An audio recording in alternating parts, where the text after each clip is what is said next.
যে হুজুর আওয়ামী লীগ ও চাঁদাবাজ, বিএনপি তো চাঁদারা, পার্থক্যটা কি?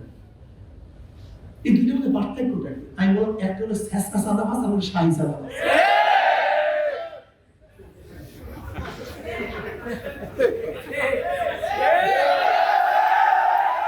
দেখুন আওয়ামী লীগ লুটপাট হাজার হাজার হাজার হাজার শত শত শত শত কোটি। আওয়ামী লীগ লুটপাট কি দেখবেন?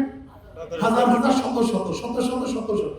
ইসলাম লুটপাট বুঝে না। ছাত্রলীগ এত কোটি, এত শত, এত হাজার, পিয়ন এত শত, এত হাজার। এরা হলো শাহী চোর, শাহী চাঁদাবাজ। আর একদম আছে শেষকা চাঁদাবাজ। মুসির কাছে যায়, ঋষির যায়,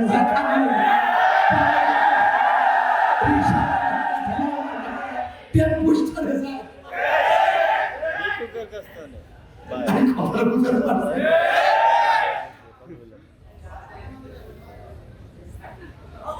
যাই হোক, আমরা চাঁদাবাজ মুক্ত দেশ চাই, কেউ ভাগাতে চাই না। জিয়াউর রহমান শেষে আদর্শ, কাউকে ভাগাতে চাই না, কাউকে দূর করতে চাই না, লড়াতে চাই না, কণ্ঠকে রোধ করতে চাই না। আমরা ঐক্যবদ্ধ ভাবে দেশটাকে গড়তে চাই, এই দেশটাকে বাঁচাতে চাই। যদি আমরা বিভক্ত হয়ে যাই, আমরা নষ্ট হয়ে যাই, এই জাতি নষ্ট হয়ে যাবে, জাতি ধ্বংস হয়ে যাবে, এই দেশ বিলুপ্ত হয়ে যাবে। আপনারা জানেন না, এই দেশের একমাত্র বাধা হলো ইসলাম। ভারত থেকে আমাদের দেশের আলাদা ওই কাঁটাতারের বেড়া নামিয়া, ওই কাঁটাতারের বেড়া কিন্তু আসলে পার্থক্য না। ভারতের সাথে আমাদের মূল পার্থক্য হলো আদর্শ এবং নীতি।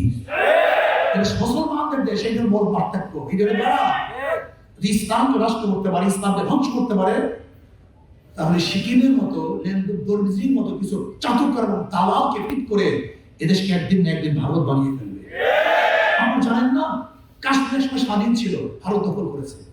হায়দ্রাবাদের সময় স্বাধীন ছিল, ভারত দখল করেছে। বাংলাদেশের সময় স্বাধীন ছিল, ভারত দখল করেছে। সিকিমের সময় স্বাধীন ছিল, ভারত দখল করেছে। ঠিক তদ্রুপ এই দেশকে দখল করার চক্রান্ত করতেছে। আপনি দেখছেন ভারত থেকে যে মানচিত্র বের করছে, এর মধ্যে বাংলাদেশকেও তাদের মধ্যে নিয়ে নিয়েছে। মারাত্মক অবস্থা। এর জন্য এদেশের ব্রিগেড পার্থক্য সীমানা হলো ইসলাম। এই ইসলাম মুসলমানদের উৎখাত করতে পারে, নষ্ট করতে পারে। শুধু প্রসারী পরিকল্পনা আজকে হোক কালকে হোক এদেশকে আবার ভারত বানিয়ে ফেলবে। এজন্য সতর্ক হন। 2 নম্বর জমিতে 1 নম্বর ফসল হতে পারে না, হবে না। 2 নম্বর বেতার কাছে দেশ কোন 1 নম্বর হতে পারে না। এজন্য আসুন না, জীবনভর ওদেরকে পরীক্ষা করেছেন। জীবনভর নাঙ্গল, নৌকা, ধানের শীষকে পরীক্ষা করেছেন। একটা বার হাত পাখাকে পরীক্ষা, ওরা বারবার পরীক্ষা দিতে ফেল করছে। আমরা একবার পরীক্ষা দিতে চাই জনগণের কাছে, একটা বার জনগণ আমাদের পরীক্ষা নেয়, যদি ফেল করি দ্বিতীয়বার পরীক্ষা হবেই।